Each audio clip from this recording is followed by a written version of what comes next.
All right, cool. Can y'all hear me? Yes. Yes, Okay, all right, sir. cool, cool. Yes, sir. All right, yeah, yeah. So we live, we live. Let me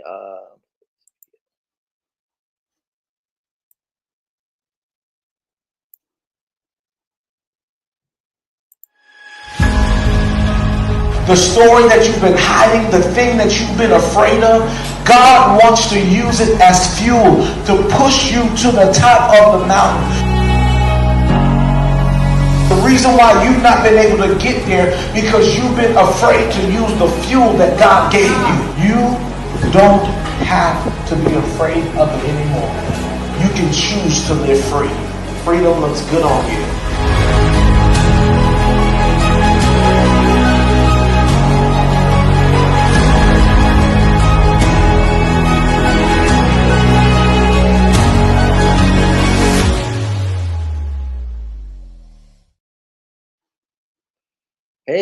hey, what's up, everybody? What's up, everybody? Jeremiah Chase, from Sets Can Wait a While. All right, so look, a video that you just got, that you guys just saw. Make sure you guys get registered for the Ark Conference coming to Philly. The Ark Conference is coming to Philadelphia. We are coming together to talk about the upcoming conference, the Ark Conference that is coming to Philly, and I'm really excited about. What we're going to do is we're just going to have, like some of our guest panelists and the founder here too to talk about the conference and, just talk about overall sexual abuse and why it is important and why you guys need to be there, because we're going to be there and it's going to be awesome. It's going to be so dope. But so we have Jocelyn Hall, we have Miss Ira Warren, we have Daquan Wright, we have Miss Tiffany Purnell, and we have Dr. Erica Montgomery, um, and Brian Montgomery as well. And I'm really excited to thank you guys for being a part of this. Um, um, Give me 1 second. Okay. Yeah, thank you guys for being a part of this. I'm really excited to have a conversation with you all tonight. Um, so I do have like for my first question that I do want to ask for everybody is that and like you guys can just go whenever you guys want to speak, but at what point, you know since we're talking about sexual abuse, at what age were when you realized that, okay, what happened to me, that was sexual abuse? I was 5 years old when the grooming process started for me, and then it grew after that because it was just like my intuition. It was just like, because children are very intuitive. So I knew something was wrong. And I knew that that kiss and that touch from my dad, I would see him experience, I would see that interaction between both of my parents. So I knew that what dad would and mom would do shouldn't have been happening to me. So at 5 years old, that's when I realized that it was something off and it was wrong. Mm, okay. I'm gonna kind of say the same thing. Around the age 7, 8, I knew it was wrong, but I didn't call it sexual abuse. Um, I knew it was wrong. It was coming from my brother. It didn't feel right. It didn't feel right in the moment. And at that time that it was happening, it was sexual abuse and physical abuse from him. So I didn't like none of it. It wasn't until I got older that I actually knew that it was a like I actually attached the abuse word to it.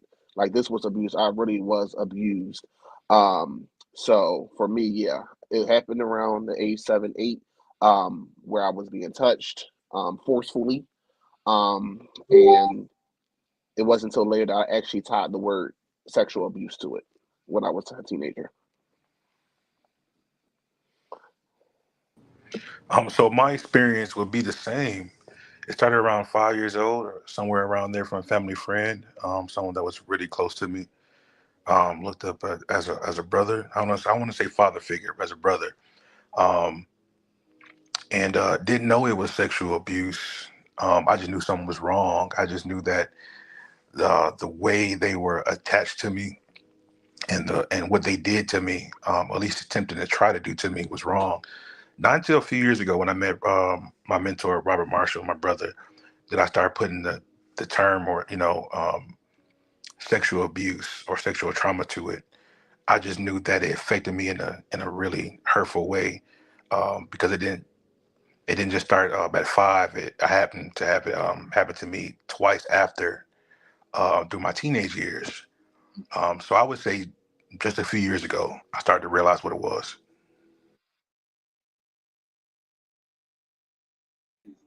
I'm going to piggyback and say the same. I often talk about my college experience, but I first started being touched by my god sister, and that was around the age of 7 to 8. And but it wasn't until I got into this field. So I started working in higher education, and I ended up getting into being the project director for a grant for the Office on Violence Against Women, and I was the director for violence prevention and victim assistance. And so, even though I started understanding more when I had my situation in college, it wasn't until I worked in the field where I started really getting into the terminology and understanding resources and even understanding how I, for lack of better words, wasn't helped when I tried to say something in college, and just how people just aren't trained, aren't educated, and all of that. So, within the past, I want to say my son is 7, so probably like 7 years ago, I really understood the major impact of what I went through. And for the past 7 years, I've been working in that capacity professionally to help college students specifically get help in several ways, and also to speak up and to heal, to have resources to heal. I think even for me, I didn't realize, like, really comprehend what I had experienced until I was maybe 21, 19, 20, 21, 22. Well, 20, I was probably like 19, 20 at the time. Um, I grew up just thinking I was nasty. Like, I just grew up thinking, like, hey, I would say, I would say I was just a hoe. Like, that's what I just thought. I was like, hey, I grew up like that. It was not until I turned 20 until a mentor said to me, when I was explaining, my life, he was like, Robert, you were a kid. Like, you're not responsible for those things. And in my head, I'm like, yeah, no, I was, like I can't. And so I realized I was 20 now. It started, my first sexual abuse encounter was when I was 4 years old. And abuse started for me from 4 and it went all the way to 19. And so when I realized it, it was kind of like, I told him what happened, and he was just like, that was abuse. Like, you didn't have a choice in that. Because as early as, as what, fifth grade, my abusers, one of the preacher, it's in our book, the preacher, after sexually abusing me and put me on the table, and like, he got up and was like, and looked at me, and he said, he asked me a question, do you like that? I was like, what? I was 5 years old at the time. And um and i said and i said what? And he said to me, he said, something is wrong with you. Like, you have a spirit of perversion, and you need to pray that off of you and ask God to deliver you. And I was like, and from that moment on, in my head, and that lasted with the preacher from 4 years, from, like, not four, I'm sorry, from, I was about what, 7, 8, about 7, 8 years old. From 7 up until 19, I just always thought it was my fault and it was my issue. And so, yeah, not realizing that these are adult men with women, with wives, with children, and with entire churches. Hi guys, it's Erica Montgomery. So Abuse for me started at the age of 4. I did not come into the knowledge of knowing that it was wrong until I was about maybe 7, because everything had to be hidden. So it was, you can't tell anybody, you'll be in trouble. So I realized then that it was wrong. I didn't have the language for abuse until I was about maybe 20. I was in college. I had gone to a conference and they were talking about perversion, sexual immorality, abuse, and the word incest really stood out to me. And it wasn't until that moment I actually had language for what I had actually gone through. And then it was also in that same day that my deliverance started. So I went on a 4-year journey, being healed and being delivered from sexual abuse, sexual trauma, and sexual lust and perversions. And it wasn't until I decided that I wanted a family that God had begun to shine the light on what I needed to be delivered from so that I can remain, so that I can keep the family that He gave me. So I did not know until I was about 20, the fullness of what I had experienced. Mm. Um, I kind of want to I want to go back. So Rob, so after this preacher dude, he took advantage of you at the age of 5, correct? It began at the age of 4. 4. Yeah. So he took advantage of you. There was 2 different people. 4 was a cousin, and then 5, and then as I got older, was a preacher. Yeah. Right. So the preacher took advantage of you, and after it was over, he said, "There's something wrong with you." Yeah, he said something is wrong with me, and I had a spirit of perversion that I had a spirit of perversion that I needed to go pray, ask God to deliver me from, and Yeah. pray it off of me. Yeah. Because I like I kind of want to sit here for a minute and kind of like highlight that delusion. You know what I'm saying? Because you gotta be delusional to take advantage of somebody. It's basically like that person was like, "You did this to me." Like, bro, I had like you did this to me. You know what I'm saying? Yeah, but at that age, Uh huh. you don't even have the cognitive skills to even interpret that. You don't even have the your matter of fact, your body is not even at a level of maturity that you should be that it should be engaging in that type of behavior. Hmm. I look at my children. I have children now who Yeah. are 5 years old, 6 years old, 9 years old. Hmm. And I'm looking at them like, how in the at that age, Yeah. I'm thinking I'm responsible for something that, and I'm looking at I'm looking at my children now, and I'm like, how in the world can you like, but and it wasn't, I don't think it's delusion. Number one, I think it's rooted in perversion, of course, Okay. but also there's a level of I believe he was a narcissist, to be honest. I still do believe he is a narcissist, and it doesn't make sense because this type of abuse doesn't make sense. You cannot rationalize it. You cannot quantify it. You cannot add it up because it just does not make sense. But that was his, what I will say is that it's easy to blame others when you cannot look at yourself in the mirror and take responsibility for your own life, your own actions, and your own brokenness. Hmm. Okay. Okay. Broken people break other people, Right. Right. and sometimes they're not aware of how they are breaking other people because they're too focused on themselves or they can't see themselves. Yeah. And I think when one of the things is I one of the like so sexual abuse never has happened to me. Hmm. Um But I can only imagine how people,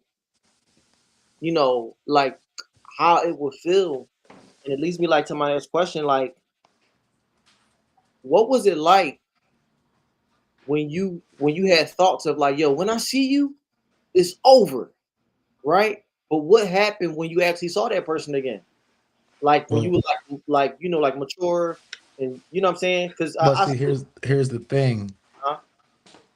I think that's layered. It's layered because what a lot of us deal with are the impacts of sexual trauma, or the echoes, or what I call them, the echoes of sexual trauma, where yes, the abuse is controversial in just that alone, because, and especially for men, some of us who've experienced abuse, we don't even, most men don't even identify it as that, because there was some level of pleasure that was had in the interaction, or could have had some level of pleasure. And so there's a level of disassociation for men when it comes to this issue.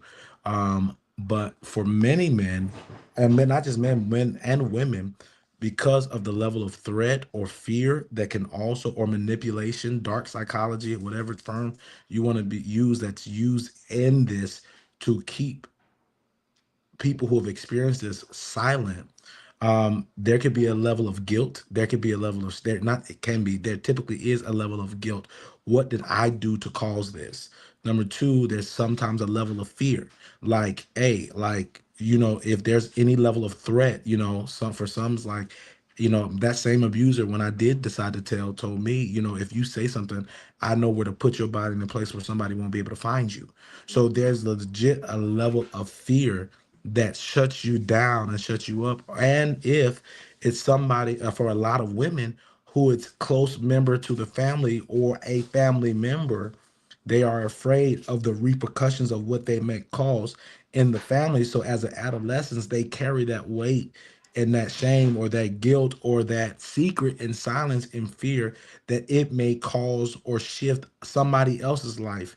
And then so through grooming, right, these relationships are maintained, and the individual who hurt them becomes, there's an illusion where the person that hurts them becomes, quote unquote, this safe place, and they are made to believe that the person that is hurting them is the only person that is there to help them, and everybody else will hurt them, when really it's the other way around.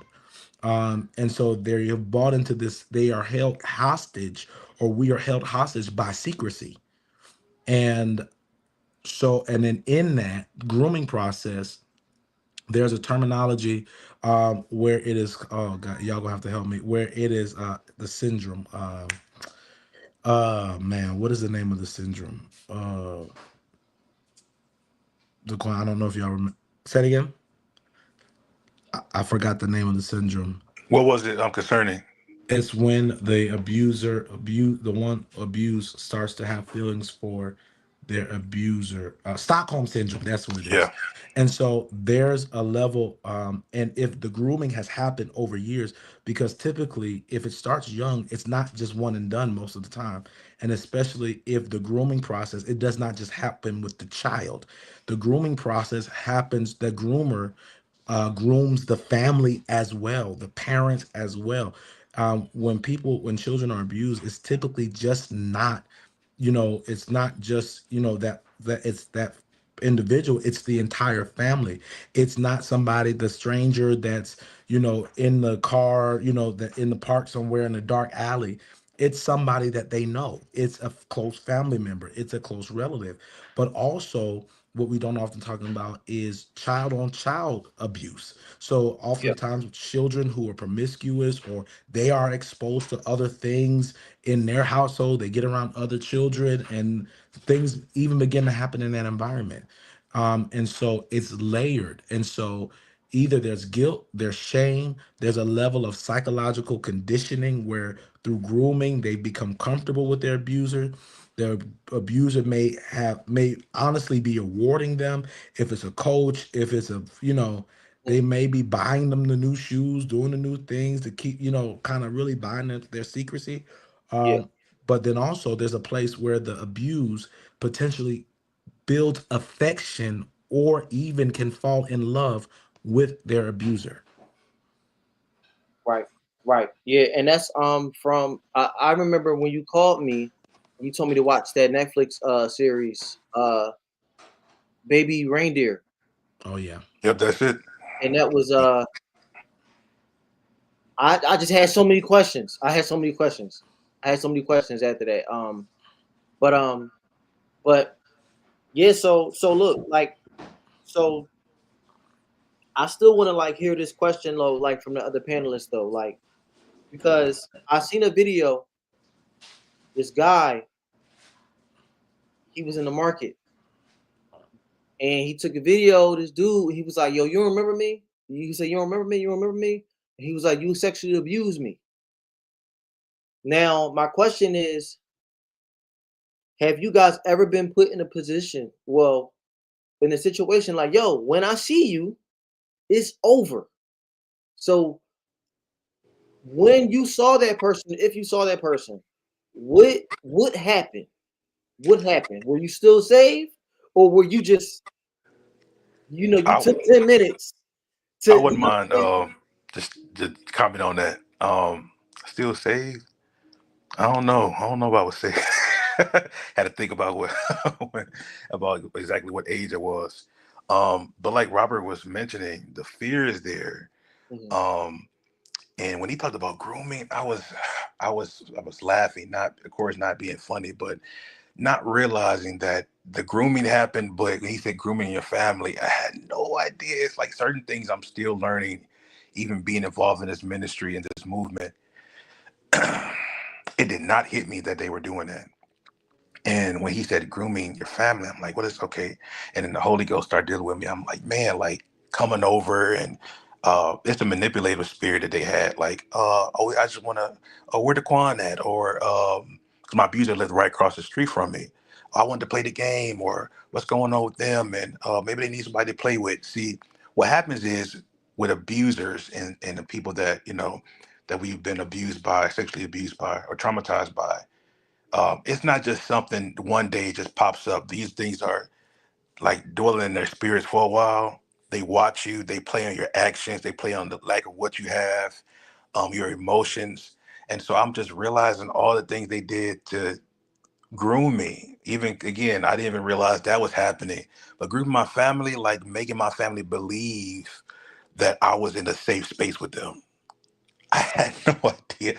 I had no idea that that's what they were doing.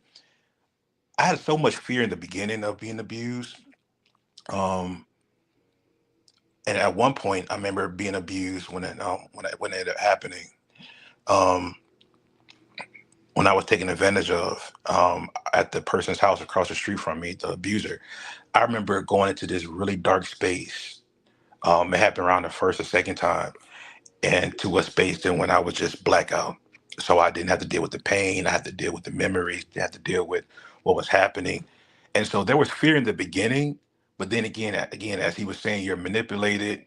Um, he even tried to make it seem like it was okay. Like I remember being abused by him, and I remember as he was doing that and trying to take off my clothes and all these different things that was happening. I remember him saying, "Well, my friends done it to other people, and we've done it to other people, so that's why I'm doing it to you." I remember them saying that, and it's amazing because not he truly didn't understand what he was saying, as if like it was just some type of toy, like I was some type of toy to be, like it to be played with. And I still to this day don't remember, don't think that he knows that. But I say that to say like the anger was there, and then it was towards the middle ground of being abused. I think I was just trying to get through life. Um, I was just dealing with it. Um, it's not until after the abuse stopped, and when I'm trying to date, I'm wondering why I'm always angry. I'm wondering why my attitude is like this, and why I'm insecure within myself, the way I look, the way I talk. Then the anger started building up. Then I'm like, okay, now I'm angry. Now I'm in a state of being I remember just being pissed off, just being just so angry, not knowing what it was. Um, And then what's crazy is in the midst of all that happening, I remember him reaching out. What's crazy is he reached out maybe like a month ago, asking me, and he does this often.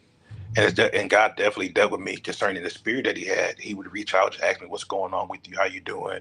Where you at?" And stuff like that. And that started bringing the anger back up, because you truly don't. I don't think you're understanding exactly the toll you and what you did to me, and and the anger that I built trying to fix this, the burden that you put on me to fix myself. You abused me, you took advantage of me, and now I have to figure it out on my own. That's where my anger came, because it took a toll on me and God's relationship. And everybody that tried to connect with me, I started to realize it was because of that, and that really made me angry. So there's times when I mentioned it too. I mentioned it one day. I remember years ago. I was like, "Hey, you abused me. This is what you did to me." I'm like, "Why would you do that?" And same experience as what Robert had. Like the guy was like, "I don't know what you're talking about. Never happened. Never happened. You tripping?" And then shortly after went into the conversation like we were friends. All right, well, what's been going on? How the family doing? So honestly, that anger, I had to really bring it to God, and again through the resources and therapy, I was able to fix it. But even through being saved, I still wanted to whoop on him. You actually like rather saved than not. Like I was just like, just how you affected me. Like, and especially as I got older, he was like 6 feet, 6'2", and I was shorter than him. So, but as I got older, I started to realize, okay, I can put the hands on them. You know what I'm You know saying? what? Like You I know can what, really hurt Daquan? You're right, man. I think them. I agree. But Like, I think there's a part of me that wants to get even. yeah, Like, I want. It's like there's this other level, this other side of me. Like, there's the light, but I I want to make you hurt as much as you made me hurt.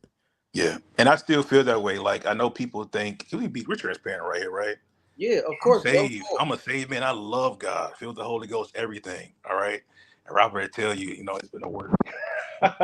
But I still deal with those issues. And that's why I'm grateful for the panel and what you're doing and the questions and the people here, because if we can admit, it's hard to heal from something you don't admit. I it. would say that. So I'm still working on that.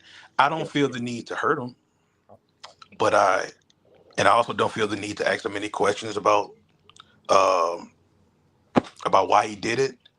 But I will say, I still, every time I do see him, I do question myself why I didn't react the way I wanted to react. I think I agree with what Robert said. I think it is a process. For me, a lot of mine was process in family. That it actually happened with the family. So being molested by girl cousins, losing my virginity to my brother, it was a lot to process. So constantly having to see them. I think the most awkward times were at like family reunions or family gatherings, and wondering like, do they remember what they did after being years of encounters, years of trauma, and everybody just coexisting like none of this ever happened. And so I felt in those times like I was muzzled. To be honest with y'all, I warred a lot in my heart. um, and it wasn't until I started processing what this really was that happened to me that God would liberate me from some things. And my process is a little bit different because I actually started asking God, like, let me get before them so I can see how much I've healed. So I Mm, literally wanted to be before them so that I can test to see like where my heart was, because if it was charged to me to forgive, I couldn't hide from that, or I could not try to escape or use escapism to avoid them. I needed to see where I was. And so for me, I just began to ask. And you're talking about having like multiple abusers. So it wasn't just like one or two. Like everywhere I went, it was like summers. I was molested for a whole summer every day at the hands of a family member. And then this is on my dad's side, and then on my mom's side. And so I had to deal with the very smell, the very stench of the person. Certain things would trigger me, and it would take me back into the dark nights and the rooms. And so I had begun to ask the Lord take me around them so I can see how much I have healed. And so it wasn't until this was about 2012. One of my cousins who had molested me continuously, it had gotten out that, one of her daughters had been molested. And so God had told me in that moment, he said, I want you to call her and I want you to free her. I said, call her and free her. What do you mean? Call her and free her. So imagine you have done this and imagine the guilt that you're feeling because now your child is experiencing this. And, God wants your freedom to begin in this moment as well. And so he specifically told me, he said, I need you to free her because I need her children to be delivered. And I need this to stop. I need this to stop with this generation. So I called her and I'm like, hey, I just want to let you know I forgive you for everything you did. And it was the response for me that I had to process. The response to me was, we were kids. Oh, that wasn't nothing. We were kids. And so imagine, everything in you is like, wait a minute, we're not just going to chalk this to us being children or that this was just an innocent thing when it went beyond, it went too far. You took things too far. And so when she said that, it took me to stand in my truth. So my truth was, no, this actually affected my life. This affected, at one point in my life, my identity, my sexuality. It affected a lot of things. And in order for me to be able to be received by my future spouse and to receive my future spouse, because God at the time was preparing me for marriage and I did not know the fullness of what he was bringing me into, I had to do this. I had to walk in a full forgiveness so that I could go through the restoration of my identity and my comfortability with being vulnerable with somebody sexually. So it was in that moment that God showed me where my heart was. And I just, regardless of in that moment, if she agreed with, if she was guilty of anything or not, my truth was, I forgive you. And I leave it at that. And so then you deal with the exposing of family, things that have just been swept under the rug. So now everybody knows that this happened. And so it's now, my word against, her word. And it brings this different component in with who's telling the truth or not. But what was liberating from my family line at the time was that I felt like my truth was going to liberate others. And it did. So other, younger cousins, they ended up coming forth and saying, hey, this happened to me.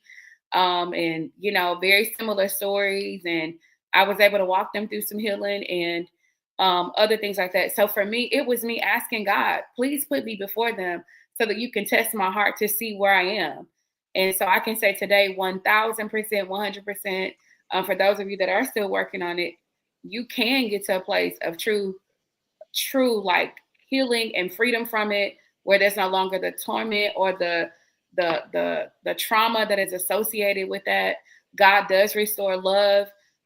For me, I don't look at it as a victim. I don't look at it like I'm a victim anymore, but I recognize that everything in that had purpose attached to it. And not to give a churchy answer, but that's really the truth. So it wasn't let me swing on sight, but it was, you know what? I realized you need to be free because you're in bondage. And as a result, you see a lot of things happening. You out of wedlock, you got like 8, 9 kids, you're just thinking like it's regular, it's normal, but no, that is a trauma associated with being abused, that, 5, 6, 7 different baby daddies, and it's the truth of that. And so you have to sometimes liberate others so that they can be free from what they don't even know that they need freedom from. That's good. Yeah, that was Yeah. powerful. So, I wanted to jump in and answer. For me, when Dr. Montgomery said muzzle, that was really my thing. Mine I could describe as like on a on like TV shows and movies where it's like the person standing there and it shows what they're thinking they want to do, but then it snaps back to reality to where they really are. That's the best way I can describe mine. It was like years later when I saw my abuser on the registry at that point, and it's crazy because I always thought about what I was going to do, but when I actually saw him, it's like I went blank because I saw him in the car with a very close friend of mine. So it was like a part of me was in this protective mode of like, how do I get him away from her? And then a part of me was just stuck. Um, so it was like I was in this kind of dual mode of internally what I wanted to do, but then externally I was just muzzled um, and just straight. But yeah, to answer your question, that was kind of my reaction. I did actually see the person years later. Person is still on the registry, still. Um, well, for a while, wasn't able to abuse anyone else because did definitely did serve time, but now is out, and so it. If I ever ran into him again, I don't know how that would be. I'm kind of listening to everyone, and I know I still have some inner work to do, but in that moment, I kind of feel disappointed. It's not like I wanted to cause physical harm, but I also feel like, man, maybe I should have said more or done more. But my ultimate goal was just making sure that he didn't do that to someone that I loved and cared about.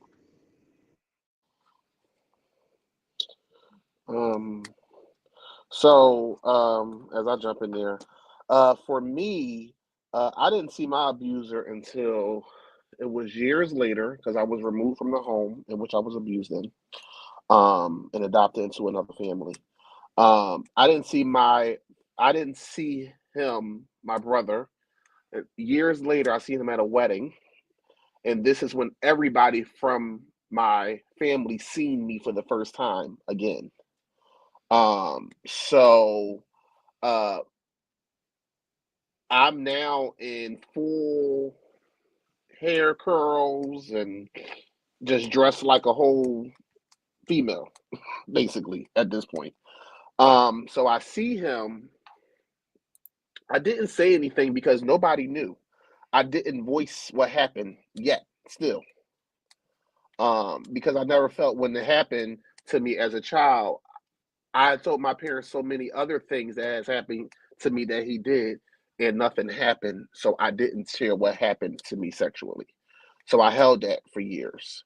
So when I seen him, I didn't speak to him. He didn't speak to me. I don't want to say I didn't see rage or anything. It was more so like, oh, I was actually trying to figure out like how would their reaction be seeing me? I guess seeing their child that they haven't seen in a long time, and seeing their sibling they haven't seen in a long time, and me coming into this family after all these years, and they thought that I fell off the scum of the earth. Um, you know, so I was more so concerned about how they will receive me.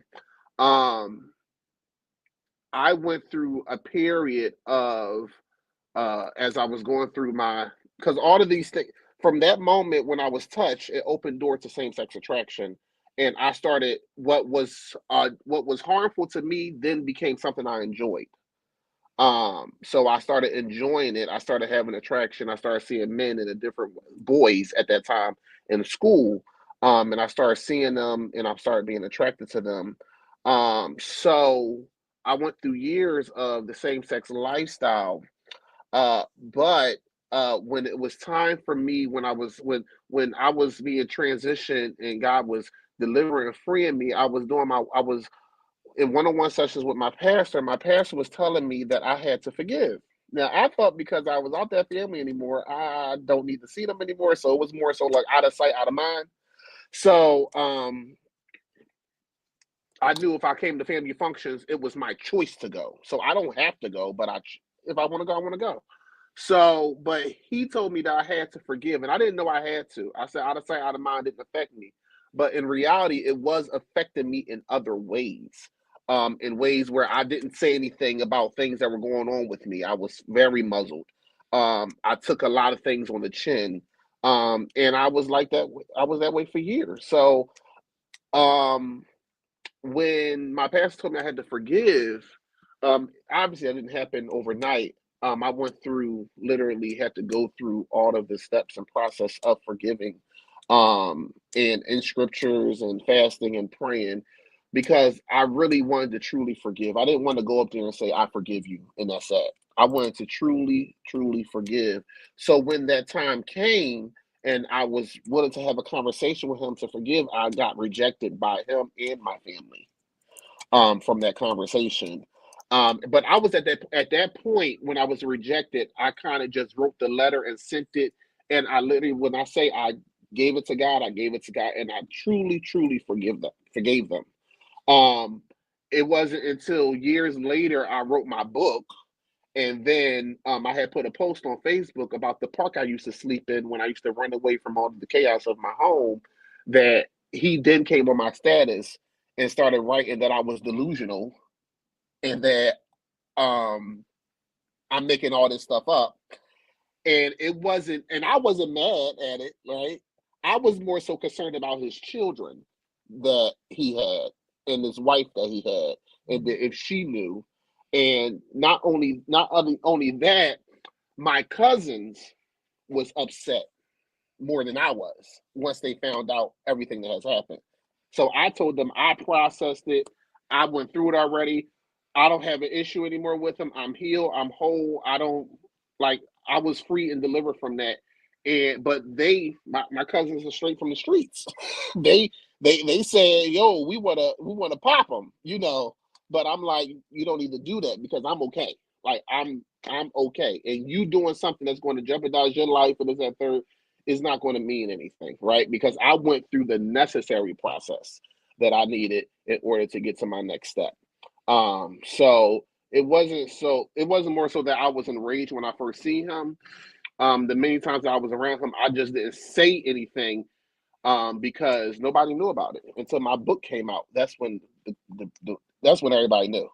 Well, I did try to tell my biological mom at the time, but she kind of was like rejecting it, or kind of like in denial. So I left it there, and I wrote him. I told him I forgave him, and I truly, really do. I don't have no hate or no harm to him. I can see him, and that'll be it. I have seen him, and I'm not mad. I'm genuinely not mad. Um, but that's not everybody's story. And I know that it takes time. And I know that sometimes when you see that person, you can relive it again. But sometimes, like people like me, I actually went through the steps to like, I have to forgive you because I had to forgive you in order to get to my next step. And I couldn't carry that on to where God was taking me. I would say for me, that was powerful. Everything that everyone said is, from Dr. Robert, saying the layers and all that. Um, Mine is just I won't be long, but it's so deep. It was so deep rooted. That's why the book that I'm writing, and I'll be finished with it soon, is called Pill Me, Getting to the Root. And my dad, he started the molestation when I was 5 years old. Unbeknownst to me, it wasn't until I got up to go to the restroom one night. It was like I was probably like 7 years old at the time. And I hear some sounds in another room, and I walk into another room, and there I'm seeing my brothers being sodomized as myself, I was being sodomized as well as a child. So that was a form of punishment from my dad. Um, and then there was a stepsister at the age of 9 that was coming from Chicago. I was born in Gary, Indiana, and we didn't shift to Texas until I was 12. So there was this stepsister. It was like it fell out the sky. My dad told us during breakfast one Saturday morning, well, my daughter is coming to stay the summer with us. And we're looking around like, daughter. And my mom never mentioned this child that my dad had, before, because I've always thought, okay, well, my oldest sister is my oldest sister. But I had another oldest sister. So this sister, she came and visit. This was in 79, when she came and visited us, and I was 9 years old, and she was probably 14, 15 years old. So I'm thinking, okay, cool, I got another sister, but this sister molested me the first night that she got off the Greyhound bus, entered into our home. My dad, he was very, just boisterous and demanding and controlling and manipulative and all that good stuff. he was like, she's gonna sleep with you, she gonna share a bed with you. And in my mind, I was thinking, I don't know what I was feeling at that moment. I was like, I don't want her share. I don't know her, and I just remember, having one bathroom because the house that we lived in was only 1,073 square feet. So she was bathing with me. And then I just remember her going underwater, touching me inappropriate. And I just remember jumping out of the tub so high. And I grabbed the towel and I ran to the room. And my sister, my oldest sister, she was asking me what was wrong. And again, here it is. I was suppressing, okay, why is this thing keep happening to me? So fast forward, when my oldest sister found out that my dad was molesting all five of us. I had two brothers and then I had two sisters. We had planned to, because it was this thing where my dad would get us up in the middle of the night to cook him food. So that was part of the grooming process. So we would get up in the middle of the night, we would cook him food. And so it was later on, we deciphered whoever cooked the bacon, that was the one that was going to get molested or sodomized that night. Or the one that rubbed his feet, that was the one that was going to get, X, Y, and Z that night. So now that I look back, and here it is, I'm 54, and I'm going back in my mind, I'm starting to think about all these things. But what I wanted to say was, my sister and I, we put rat poison in my dad's eggs. And my mom caught us. And she yelled my dad's name, and he runs to the kitchen.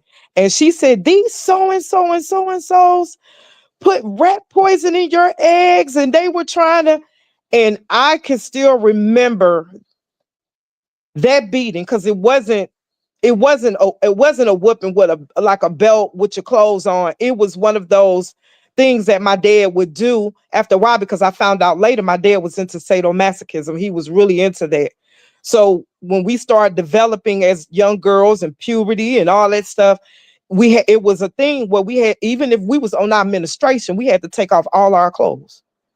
And he would beat us until we couldn't cry.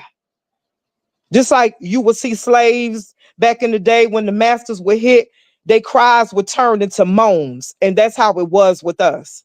So it was one of two things. You would either get beat or you would get sodomized until you would just fall to your knees. And that's how it was in our household.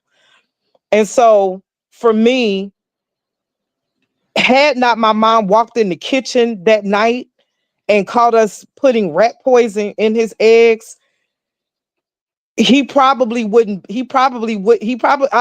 have been here, And so it was just that punishment was so crucial because how my dad was, and just getting to the level of trying to forgive my parents. Like I said, my story is really, really deep.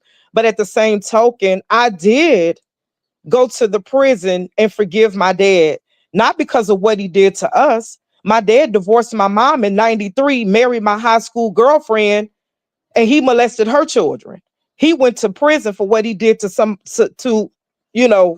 else's children.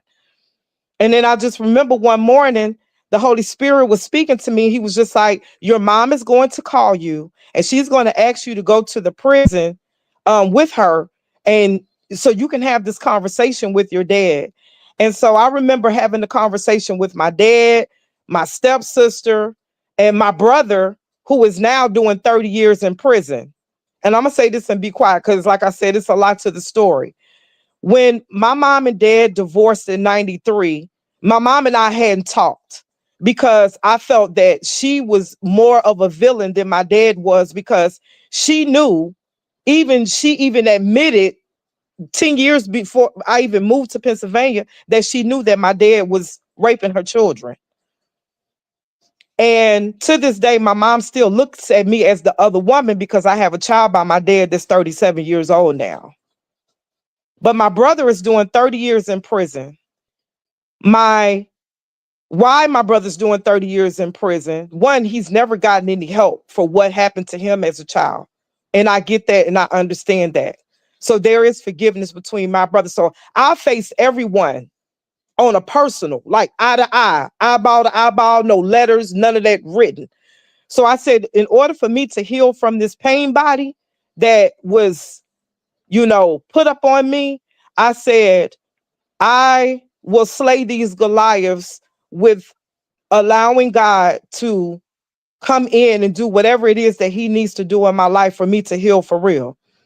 So going back to my brother that's doing 30 years in prison, my mom reached out to me in 94 and she was like, hey, Ira, I really want to build a relationship with you moving forward. I get to her house. I give her my 3-bedroom apartment. And so I get there. We having a good time. My mom cooked some good down home food and all that good stuff. And the next morning I wake up, there's a knock at the front door. So I open up the door and there's cops and child protective services standing there. I stayed off of Red Rock Canyon in Katy, Texas, off of Mason Road. And they said, are you Ironell Jacobs? And I said, yes, I am. They said, ma'am, could you step back inside the house? I went back inside the house. And my mom called child protective services on me and told them that I was abusing my children. So they left my children in the house with my brother. And they told me I had to go. So I was homeless. So the other story, I won't even get into that other part.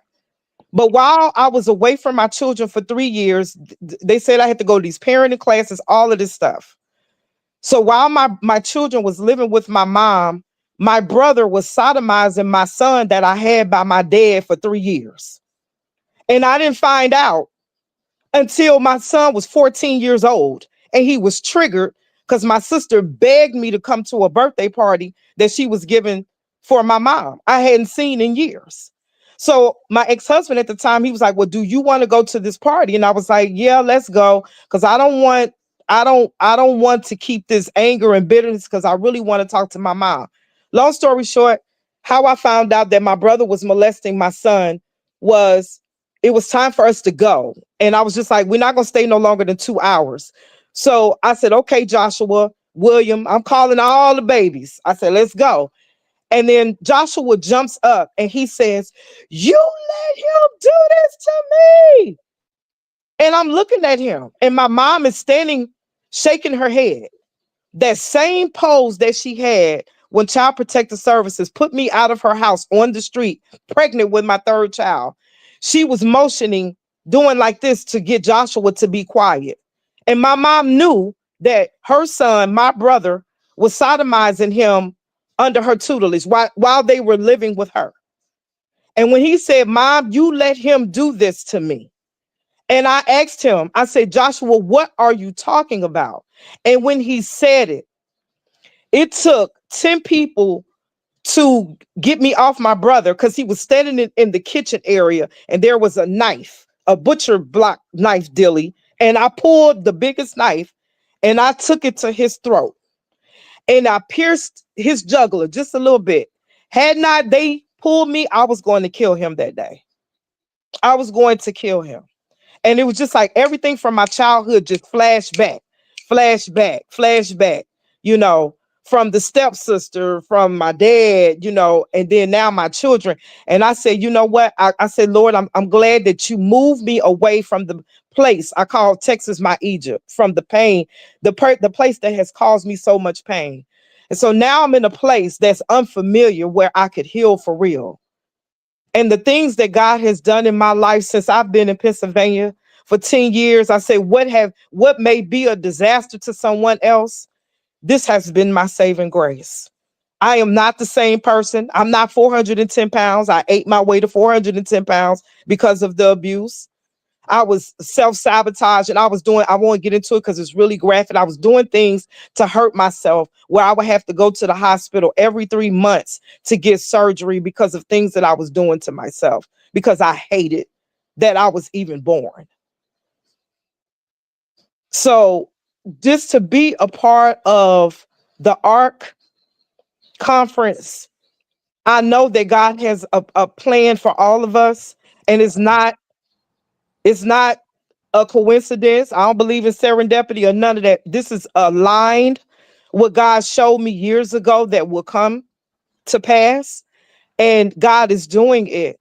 And that's why God keeps pulling me out of these schools because he said, you're getting ready to move higher. You're getting ready to go into places and territories, and you will Wow. go back to Texas, and you will be a voice for a whole lot of people. And so I'm just grateful, Jeremiah, that you reached out to me. I'm honored. I'm blessed, to be a part, just to be a part. Y'all, thank you for letting me speak. Jay, can I say something real quick? Give me 1 second. Okay. Give me 1 second. Don't lose your thought. I just Oh want no, to give Pastor this is Brian. yeah. I I can just want go to ahead. give Pastor Brian a chance to speak.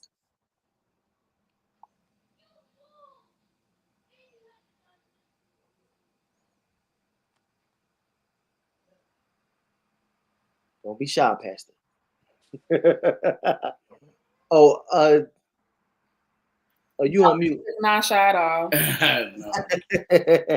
No. You know what? It's crazy because I kind of can relate to my wife. So I have had quite a few uh, predators, if you will. I wouldn't say predators, but I have had quite a few incidents, right? From youth, uh, I would say everywhere I would go. Um, I would say starting probably from the age of 5 all the way to the age of like 10. It seemed like everywhere that I would go that there would be some type of violation that would happen, right? This is from family, very close family. Also, too, from people in our neighborhood. You just friends that we will come in contact with. Um, and I would say from the person that actually initially molested me, because I would say rape because it was actual penetration. Um, I saw him. I was not saved. I saw him. I would say I had to be all of like 17, 18. I hadn't seen him since I was like maybe 7, right? But I could remember when I saw his face, it was like something like kind of leaped in me, right? And I identified in that moment that it was him. And I remember in that moment, the only thing that it just brought me, it wasn't like fear or anger or anything like that, but what I could resonate with was shame, right? Because what I always resonated with this particular thing was shame. I would say even in the initial, because it started from the age of 5 when I went to go stay with my grandmother and my uncle. He had a friend, and this friend used to come over every single day.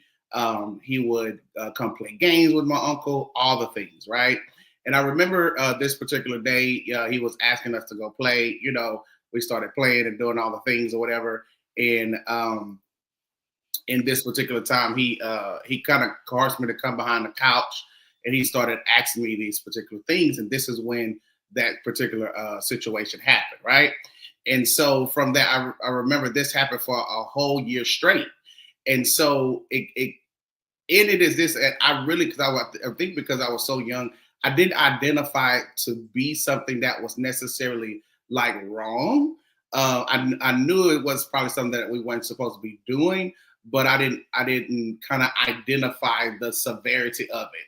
But what it did was it did open a vial of things that I think in that age that a child should not be opened up to. Because one of the things too, I know this kind of like, I don't know if it's getting off topic a little bit, but one of the things that opened up too, because at that particular age, there are desires then that kind of open up to you, right? So everywhere that I would go, there would be it was like something kept connecting me to like particular children that this would keep happening with, on and on and on. But I can't say specifically that my story is like a story of like, oh, I was angry and when I catch that ninja in the street, I'm a tear him up, or anything like that. It was just a situation that I always, or when I saw that individual, and I've never seen any of the other children before. Now, family members, I see them all the time.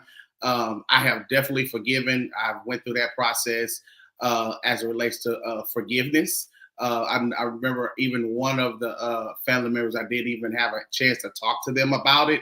And they were very apologetic about it. And I think also too, because it was something that was perpetuated in the bloodline. So it wasn't just me, but it was other people that it perpetuated in the bloodline with. And so by that time I was saved. So I kind of did operate in a lot of more grace and like a little mercy with them. So in, understanding too is that granted is just that like he said, hurt people. And so yeah, I would just say for me personally, I don't have that same story as it relates to being able to resonate with like anger. I think my anger came from my parents, right?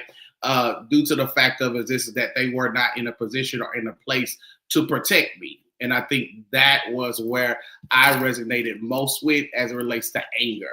So anytime that this thing would come up, I would always refer back to, but if you guys were in a place or that you were in a position to protect me or to watch over me or to, do what a parent's supposed to do, right? I think that's where my hurt, that's where my pain resonated with. And I've literally, and recently, I've even had conversations with both of my parents with, I think, within a year, right? Where I was able to really get down and deep with them as it relates to some things and have even greater breakthrough. I think there's initial forgiveness, but upon that initial forgiveness, there is a process to wholeness, right? Because even when you are delivered, there's a need for restoration. And so I can say this is that in that my process after deliverance, God has taken me through a restoration in that area. Good. Thank you, man. Thank you. This is I just want to say thank y'all for y'all stories. This is such an amazing thing that's happening right now. We have an amazing panel, you know what I mean? We ain't gotta make nobody talk. Y'all hop in, y'all bring the meat and the potatoes. This is really good. Daquan, you wanted to say something, bro? It's just pertaining to this. I'm just grateful for this experience. Um, back when we released our book, and Robert knows, I guess I'm only gonna share a little bit, but we were in, we would go to different places, of course, to concerning the book and this ministry. But I remember one time we ended up going to a church to do this, and I remember we were drained already throughout that week because we had so much to do, and I didn't have the best experience doing concerning this ministry at the church. And I remember some of the people really did not like me after we were discussing and talking because the topic of forgiveness came up. Um, because we have to. Because for me, I forgave my abuser, the abusers, I would say, before I forgave myself. That was my experience. But we got into a lot of people were there in representation of being able to help other people, and I remember talking about forgiveness, and I remember them being so mad at me. I remember hearing it, like, why would you say that? I'm not forgiving. Like, why was he here? Like, why would he say something like that? I'm saying this because, like, it rubbed me the wrong way for so long. But I'm grateful that Robert is bringing this back and have everybody a part of the panel because um, it makes me realize people are fighting against it because maybe they know how to, they don't have the resources. They don't know how to approach the anger that they have in them. Um, so I realize that I'm willing to, I guess I'm saying this out loud, to give it another chance because we need this within the churches. I have a lot of friends that have experienced this within the church. A lot of people are going through all these things that are, again, that are saved, that have God, but are struggling to get through life, struggling to get through ministry.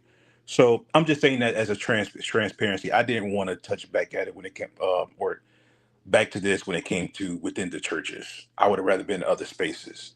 But having you guys share your stories of being so transparent, I'm like, you know what? We need this. We definitely need this. And I think there's going to be a power there that all of us be able to bring, have a relationship with God that we probably wouldn't be able to have in a different space. Yeah.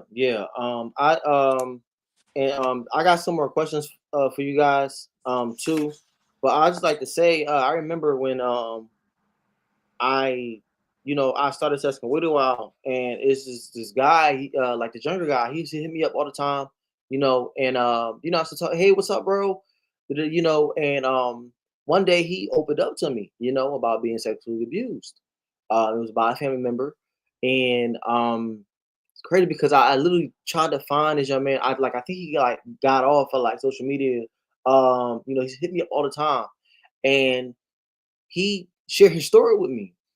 And like the only person that I thought about at the time was Rob, because I was just like, yo, like I'm trying kind of like I'm hearing his story, and I'm like, bro, like, do you want me to look? Like, I literally got people that you can talk to. You know what I'm saying? Because I'm like, bro, like, I don't know, I don't really know what to say, other than encourage him to really like talk to his mom. I'm like, bro, gotta talk to his mom. But I had to think about like, look, he probably ain't telling nobody, and he came up with the courage to tell me. You know what I'm saying? So that was probably a lot. And I just want to share with people that probably aren't familiar with this space that you can still be a listening ear and encourage people, to at least open up their mouth and have a conversation with the people that they really need to have a conversation with. You know what I'm saying? And next thing later, because I was like, look, all right, look, like he's probably not gonna really, you know, kind of look at the resources that I'm giving him, and thank God that I did have resources to, pivot him to. But I was just like, all right, cool. Well, let me just be that listening ear, and Holy Spirit, you're gonna have to give me something.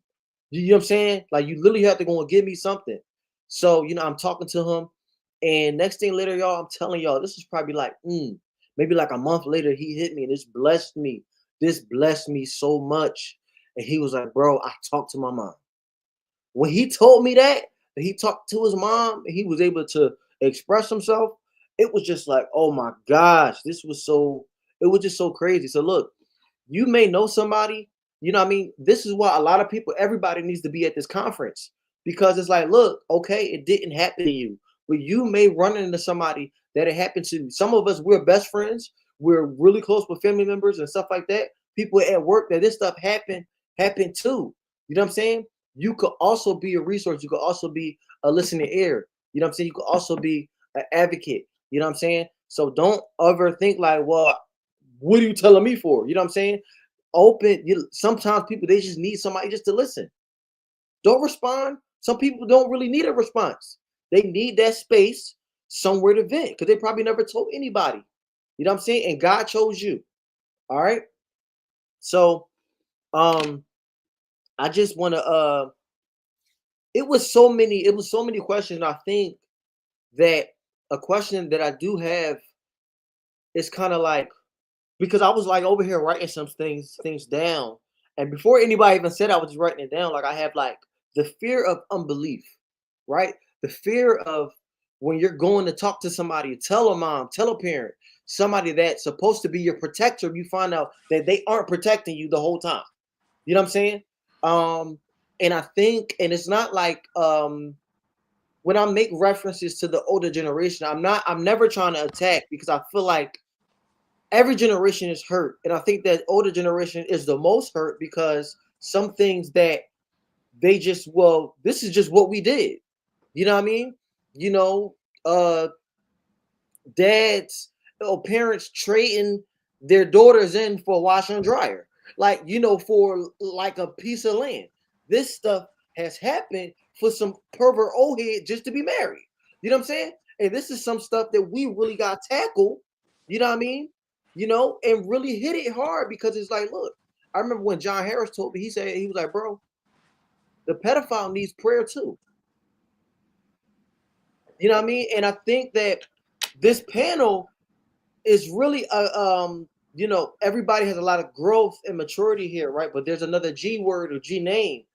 It just wasn't just growth. You guys have God in you. You know what I'm saying? Because it's like you can grow all you want growth, but when somebody got God. Because to see your abuser and not crash out, that's God, yo. That's God. That's literally God. Like, no, we ain't giving nothing to the positive vibes people, to the universe people. That's all Jesus Christ God. Because that's I'm telling you, that's he the only person that's going to be able to, for you to stand on business in the way that he wants you to.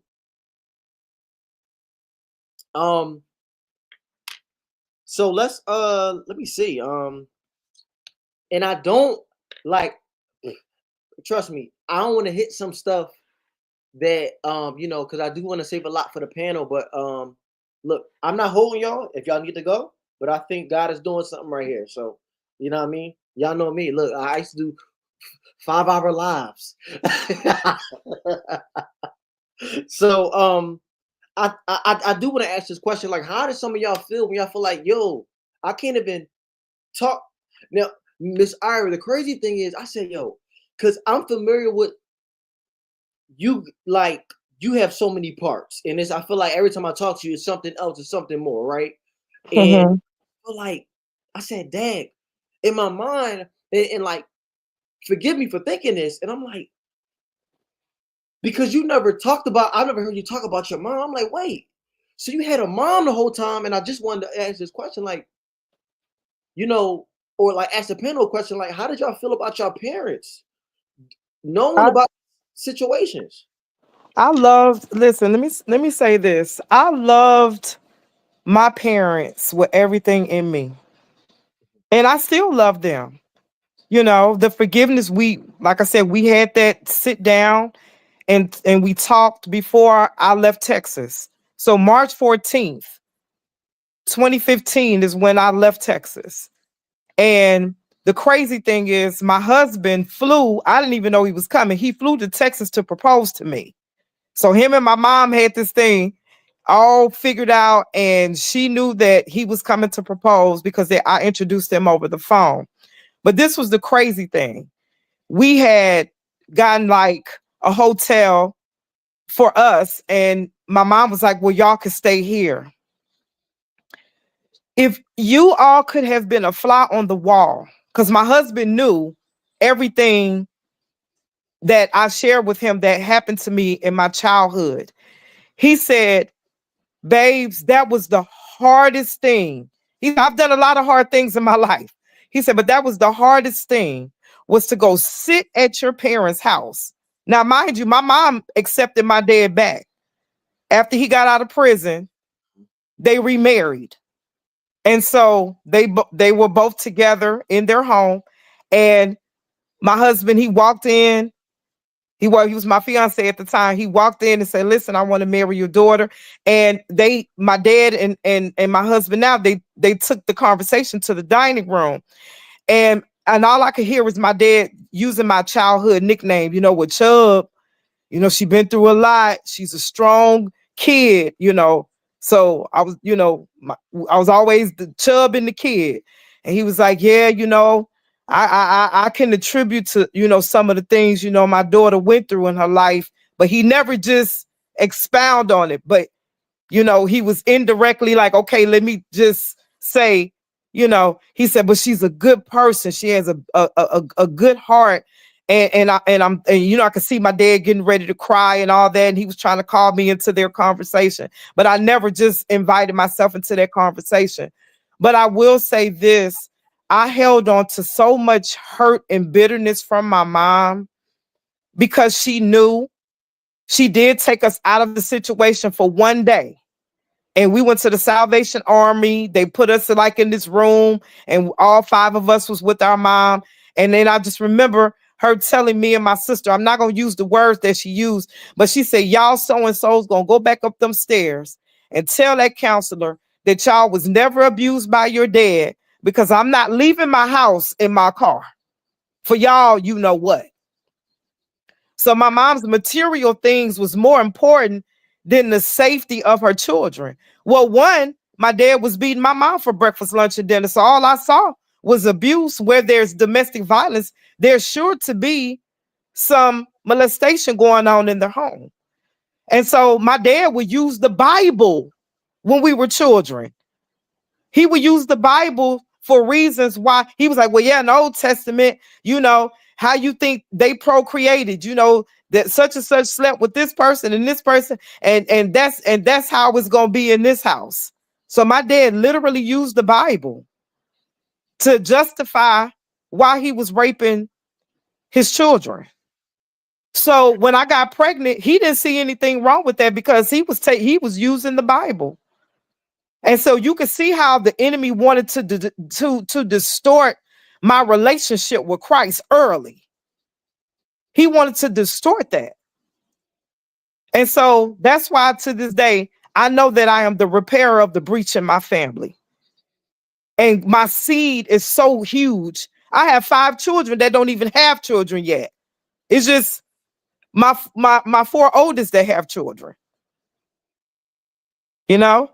So yeah, it was just it and it sounds crazy, but I was more angry with my mom than I was, my dad at some point when I was a child, because my mom wasn't affectionate. I was torn down by her words. She said you would never be anything. My dad was illiterate. My mom graduated out of high school salutatorian. And so when I share with people, and I even have it in my book, I didn't learn how to read a book until I was 25. I was illiterate, just like my dad. The enemy wanted to use everything he could to keep me ignorant, to keep me hurt, to keep me in pain, to keep me not knowing that God was my deliverer, that he was my redemption, that he died on the cross for everything that I had gone through. And then it wasn't until later on I heard the words, and it was the first time I heard these words, the word considered. God said, I considered you. And I was like, wow, you considered me for all that? And I'm not saying this to be boastful. That's only 1/3 of my story. 1/3. I kid you not, because I had gone through so much more. The gang rapes, the stick shoved up in me till it went all the way up to my chest almost, and I was pregnant with my 3rd child. He's deaf in his left ear because of it. Stabbed over 12 times, lost 3 children to domestic violence. But that's neither here nor there. But yes, I was very angry with my mom.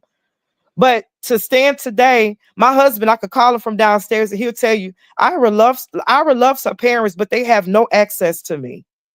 None. None. And that's not to say, well, you really didn't forgive.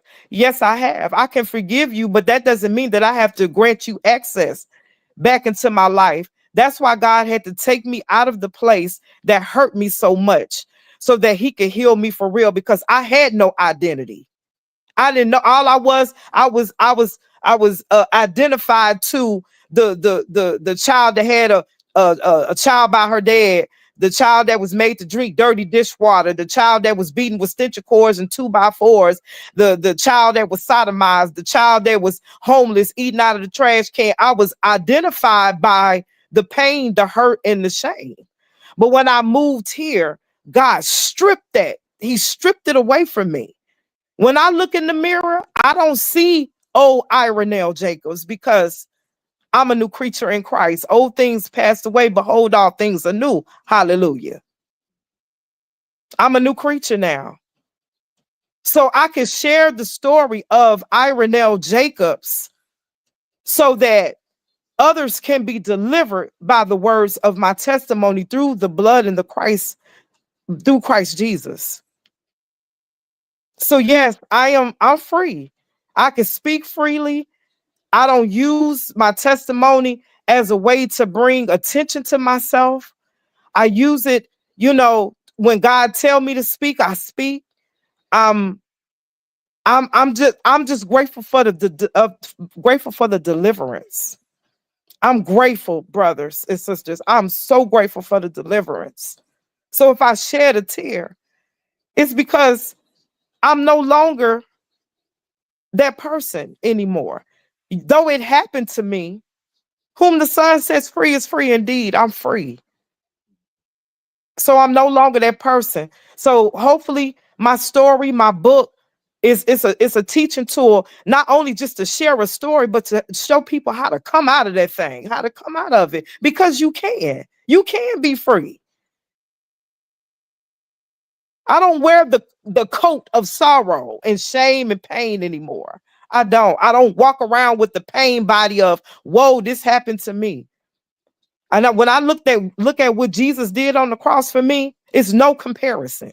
None. None.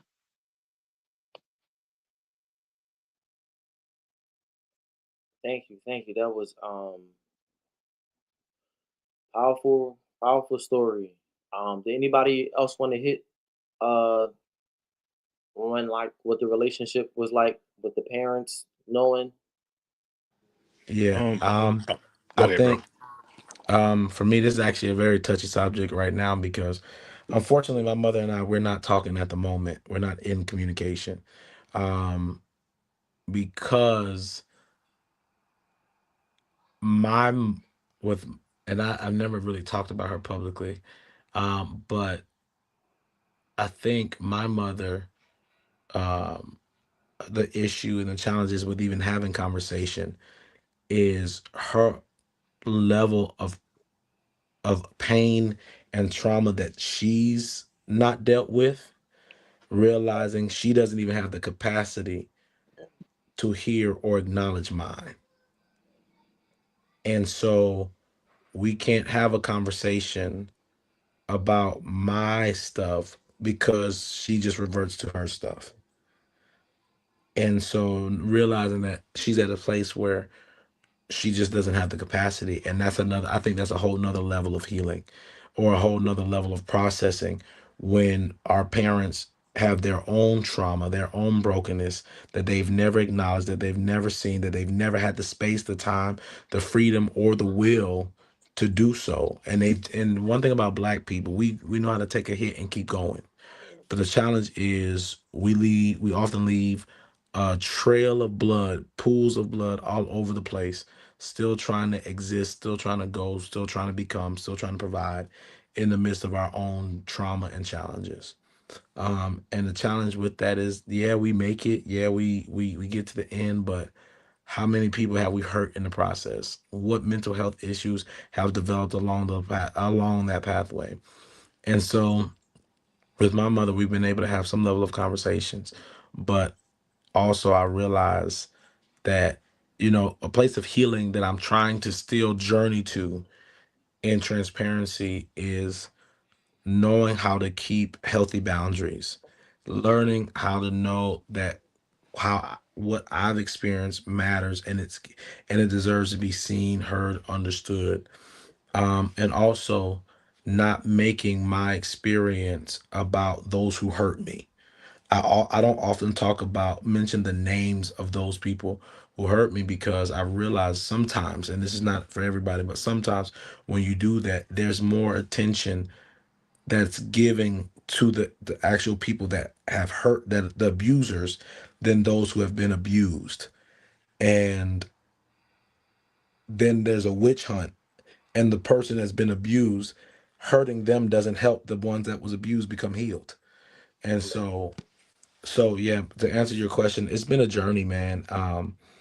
And I don't have the answer for this. I can answer a lot of things very nicely and pretty, but this is one of those areas where you just have to learn how to give and try to extend the grace to them that you would want if it was you sitting in their seat.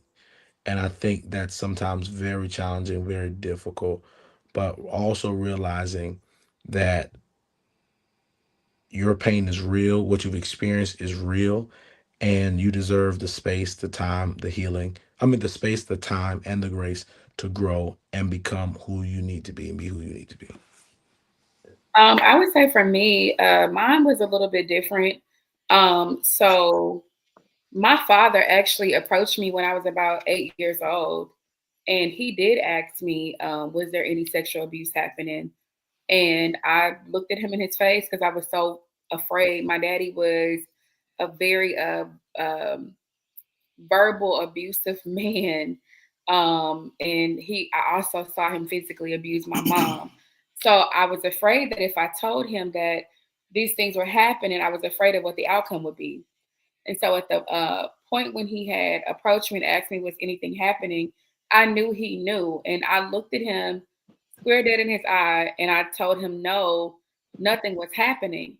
And it was his response that would forever like stick with me for all the years that things were happening up until I lost my virginity. But he told me, he said, because if I ever found out of this happening, I'm going to kill them. And so I didn't know how to process that because as a child, 8 years old, you're hearing that, if somebody's doing this to you, somebody that you love, your dad is going to kill them. Although, your dad loves them too. So I was put in a very difficult situation. So I more so from that, as a result of everything happening, I felt a lot of guilt. I felt that if I had spoke up at some point, maybe it wouldn't have happened. So I had to process the guilt of not speaking up. Again, and we talked about that muzzle at the beginning. So processing that, and then processing from there. Well, when I finally did say something, my mom's response to me was, "Well, it happened to me too." So I'm addressing my mom and I'm asking her, and of course I'm upset because at the time of my first sexual encounter, my mom had chose to go get a crack rock, like she chose to go smoke crack, and left me with a complete stranger. And so I'm like, Mama, like as a result of what you did, like this is what happened to me. And her response was, "It happened to me too." And I could see in her eyes and her disposition that she was very hurt by what had happened to her. She was very hurt by what had happened to me. And at that point, I think that term, people do it because it happens to them, that had more meaning. Also, too, when you start seeing things and you start hearing about generational curses, I think at that moment I had a full understanding of, oh, okay, I have to break this curse. So my relationship with my parents, um, with my father, I think that even just kind of hearing Miss Ira talk, it made me see some things differently. I thought that my parents are very, very selfish initially. I thought that they chose to live their lives, they chose to do their pleasures. And as a result, they had kids that didn't deserve a lot of what they went through. But like anybody who is young, having kids, if you don't have your priorities straight, it's easy to, forget. And I don't make excuses for them, but I do hold them accountable to that because I do feel like if they had been not just present, because there were times when they were in the home and these things were actually happening, they had a presence, but they were not present, meaning that they were not involved. They were not truly like stewarding over us like they should. I feel like in some cases, my father looked at like, I'm providing a roof over your head. I'm exhausted from the day, but then you're taking a nap and I'm in the other room, and everything is happening. You're at work, you leave us at home and porn on the TV and everything is happening that should not be happening. And so for me, processing that and like really forgiving, when you feel like you're uncovered, when you feel like you don't have that protection and that safety, it does tamper with your trust issues. And so for me, it was my level of trust with anybody in an authoritative role. Would I eventually get to a point where I didn't feel like I could trust or that I would be hurt at the hands of somebody that was over me? And so those are a lot of things that I had to process. But I would say it's double fold for me because while I did go through these things, I did also see my mom have a level of breakthrough as well. And for the first time, I heard her out and was able to learn a lot more about my family than I had um, ever would have known if this moment hadn't been exposed in my life. Thank you for sharing, sis. I just got this to my head. Y'all, especially for some of us, probably like a little younger, or some of us is just probably the same age as us. Um, I want y'all to start thinking about that when you do have a overprotective parent.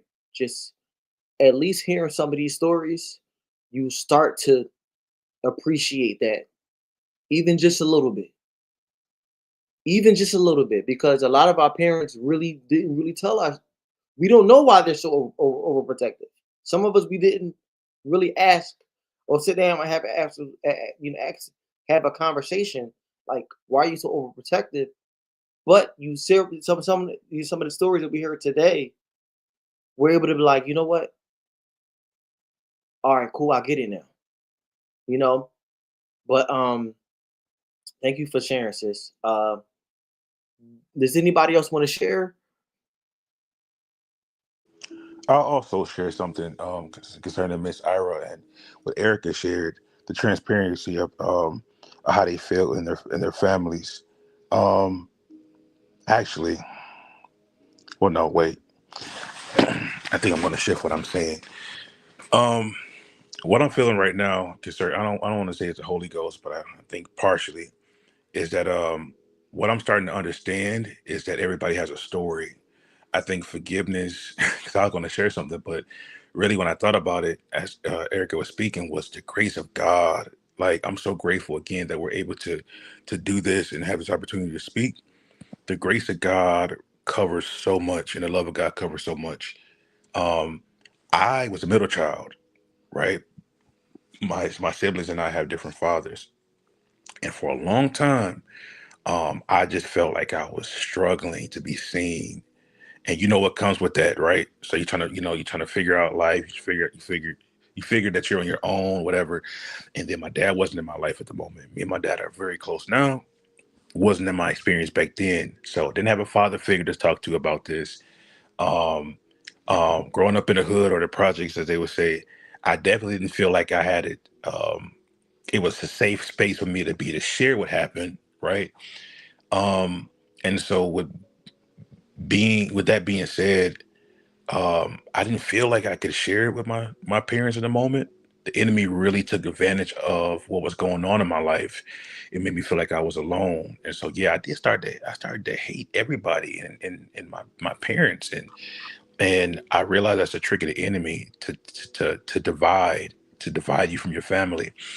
With that being said, I realized through the Holy Ghost and through therapy and things of that nature that if I would have my situation, if I would have spoke up concerning this, what was happening to my mom, I'm very positive the outcome would have been different.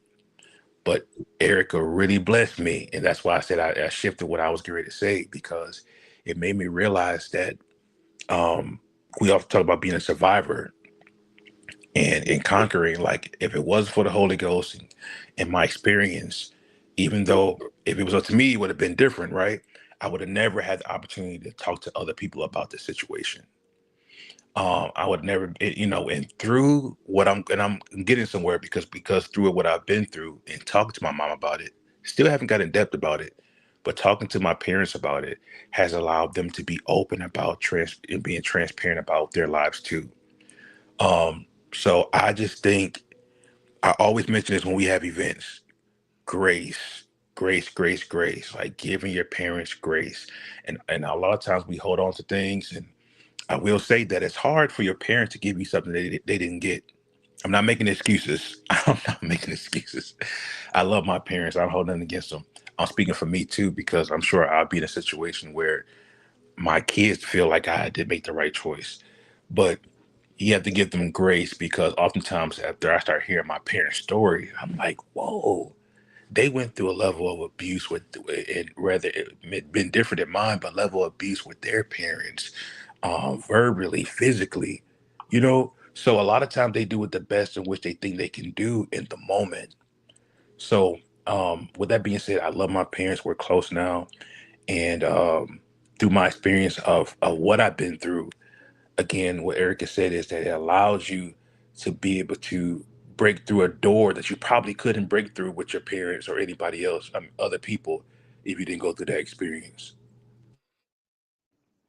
Yeah, I wanted to jump in on that as well. Like, God is really so good. My more impactful situation happened during my college years, and my parents didn't find out that I was raped until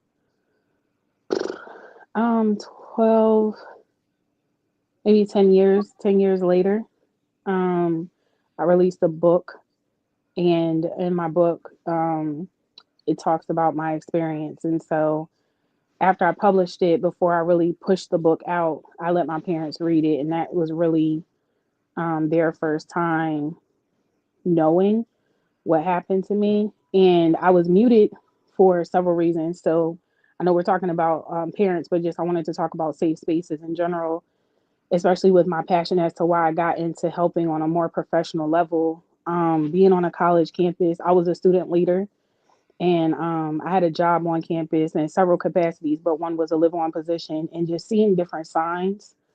Um, this was somebody that like people would see around, knew the person shouldn't be on campus, but was. And for me, like my grades started dropping, and I'm like an honor society honor roll student, but like my grades are dropping, my moods are shifting, just not myself.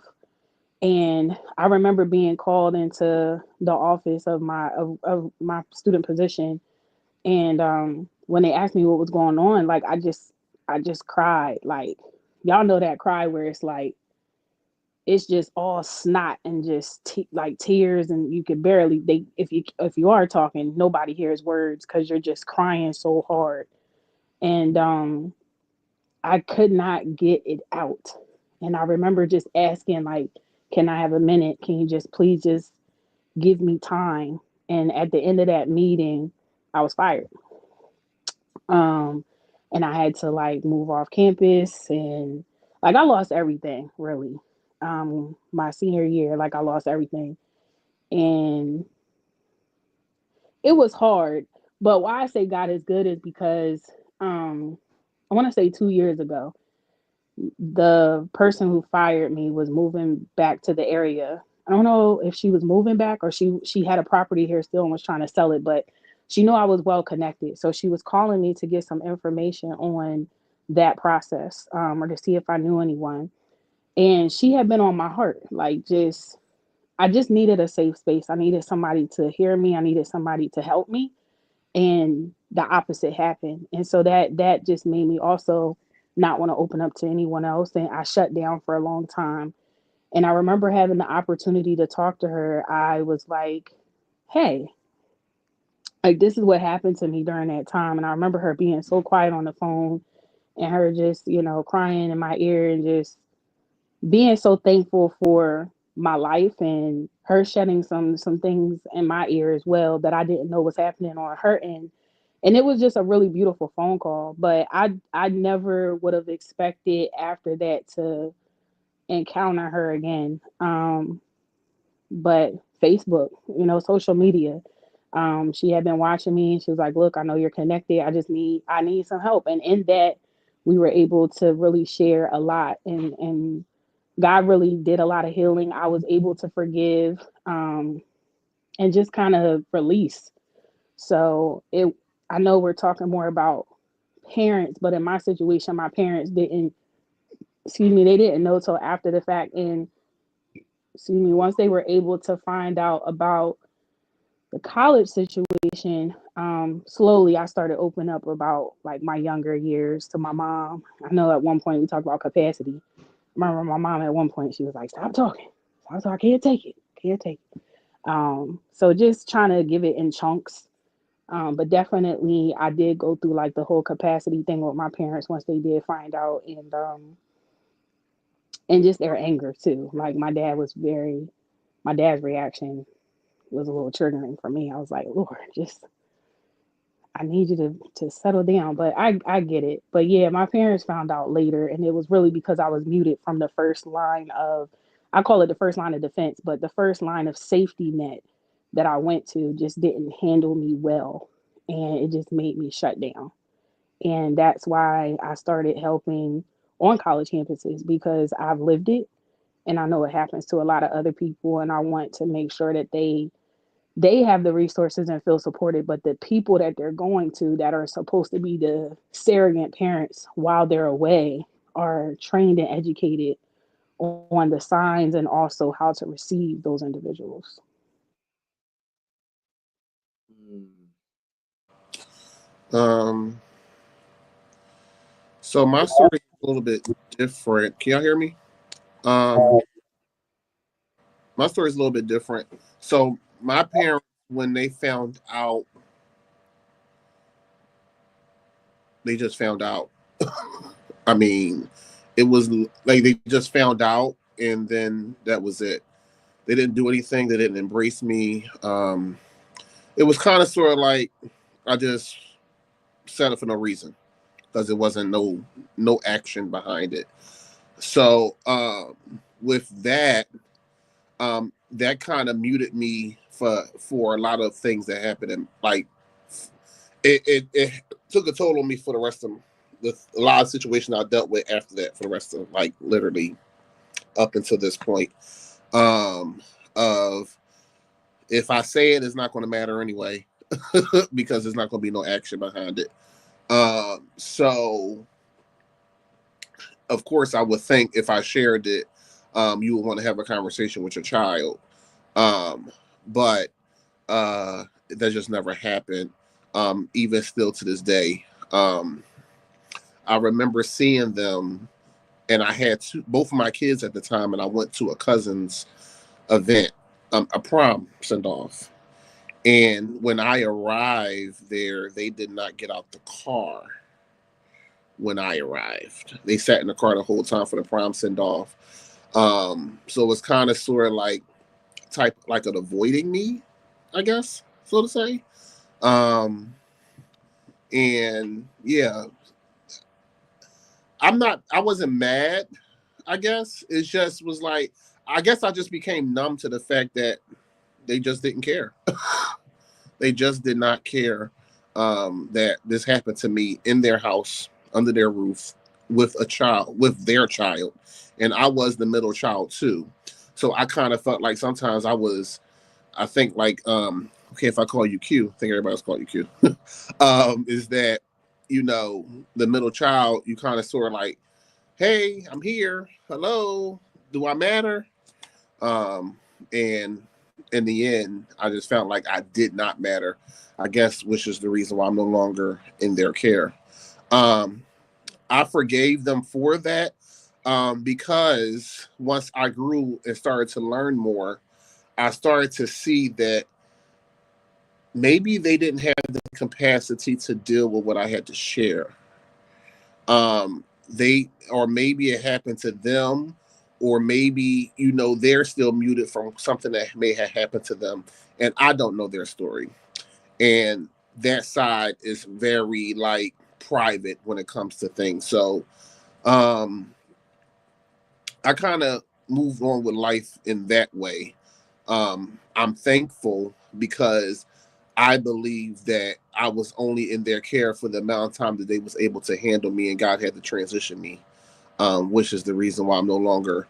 Their purpose was served when I came into the earth, and for the years that I was there, which then I had a story, in which then now I'm able to help others with that story. But I really don't think they had the capacity, or they had the they didn't know how to even deal with what I had to share, to be honest. And I think that's just because they was private. And I think because I don't know, I could be making it up, but I don't know. But yeah, my story is a little different. My parents didn't get mad. They didn't comfort me.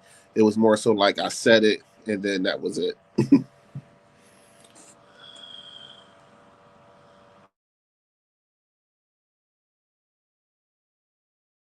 You're muted, bro. My bad. Jaza, I think there are a lot of people that can relate to that story, man, too, of just kind of just getting no response. Like a nonchalant, like parents, like they just didn't care. And I think the growth and maturity part is to come is like, hey, like give your parents grace, man.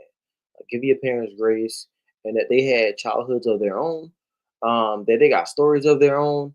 And sometimes it's like that's hard because it's like, yo, like why would, oh God, like why would you know what I'm saying? Like, yo, like, can I pick another parent?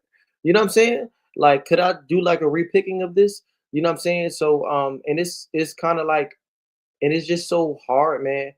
Um this has been like, cause me from like the outside looking in, like me, I got so many questions. I have so many questions just because it's like I feel like there's so many layers to this. You know what I'm saying? It's not even just about sexual abuse, right? You know what I'm saying? And then like the root of it, it just goes back, and it's like another ending story. But I'm glad that we're doing this. I'm glad that thank you guys for being transparent. Um, and thank you for your yes. To come and we're gonna get this thing on and popping March 7th and March 8th. Y'all make sure you guys register for March 7th and March 8th um, at the survivorcircle.org. Please guys register. This is gonna be crazy. We have all right, the last count that I have right now, it's probably more now, but we have about 65 people that are registered for the conference. So make sure you guys come. Make sure that you guys get a chance to get in the building. It's going to be at House of Glory Philly in Philadelphia. It's going to be dope. Um, Part of the panel, we have Brian and Erica Montgomery. We have Joshua Hall, Tiffany Purnell, Ira Warren. Um, and it's going to be amazing. So make sure you guys just get in the building. Thank y'all for coming on.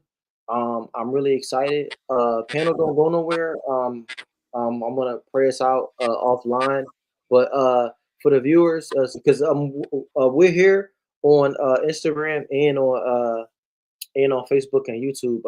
I seen an awesome comment. The young lady, she was like, "It's 2:42 in the UK," and she was like, "I'm so glad that I'm here." So it's just so dope. Y'all do not be afraid to. Are you guys open to anybody reaching out to y'all? All right, yeah. So Absolutely. I also people, want to mention we also have resources that we can share.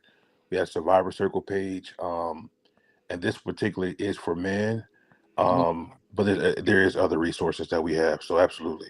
Yes, and I think that is the most important thing because people they can talk about something, but they don't give you a blueprint how to get free. They don't give you a blueprint or like printed like, all right, cool, you told your story, but where's the way out? You know what I'm saying? So I'm so glad resources are really so important. So if you guys can just share how people can get in contact with you all, just anybody can go. Oh, so I'll piggyback from what I said last time. It's survivorcircle.org. We have our resources on there. We have our books, workbooks that we've done, um, possibly the places that we'll be in the areas of concerning the Ark Conference. We also have the Survivor Circle page, Facebook page. And even though, of course, this is for men and women concerning what we're doing, we realized that there wasn't a space for men to be able to heal and to be able to share and to not just share their what their situations was and their abuse, but literally to walk with them as they were being healed or in their healing journey. So that's where we got the Survivor Circle. That's where it originated from. So absolutely, I encourage them to go on there to add to the Facebook page, and yeah, that's how they can reach us. Okay.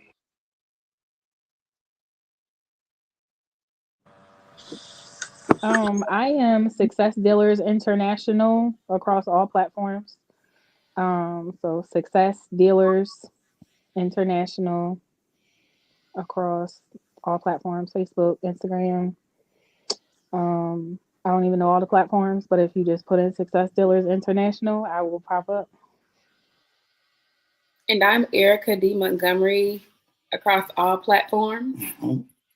Erica D. Montgomery.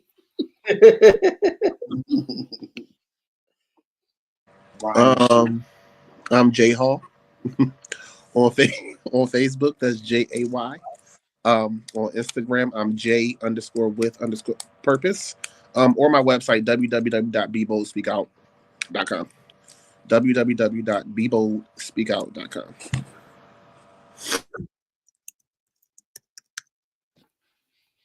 And my name is Brian Montgomery on all social media platforms.